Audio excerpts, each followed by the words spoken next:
ya chauya futi chadzoka ndachiwanawo tingori 3 chete muZimbabwe 3 chete vanhu vanochiwana ichi YouTube chakapiwa neYouTube chaPraizah Passion Java Beny ini ya ndachiwana ichi chiripo ichi nyatsokuratidzai guys ungana chiwanawo mabluetick isusu vanoita tuchiwana icho nyatsochiona ichocho chainzonzi presented to Beny icho for passing 3 subscribers guys YouTube guys machiona icho chirapa icho hanzi hausati wamudhara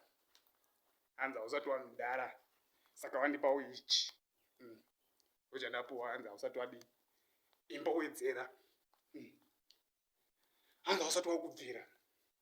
hanzi uchiri kutonhora saka ini chiri kutonhora sezvo muri muchando so guys vangu kutonhora saka guys ndiri kukumbirai kuti mudi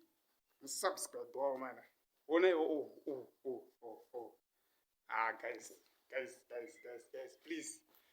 ndiri kukumbirai guys hangu kuti wedzeraiwo mukomana uyu masubscribers ndo chandapuwa neYouTube hanzi enda ndowedzera awanda ndisvikawo ku1000 ikoko mungotiwo chisubscribe guys guys please don't forget to subscribe guys icho chinyatsooneka guys hanzi chimboenda undowedzera tiripo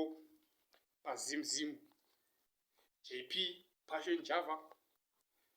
eni tisitawana ichi vanhu 3 paZimbabwe saka guys please don't forget to subscribe my YouTube channel tisvikowo tipuhwe zvekupuhwa vamwe. Thank you guys.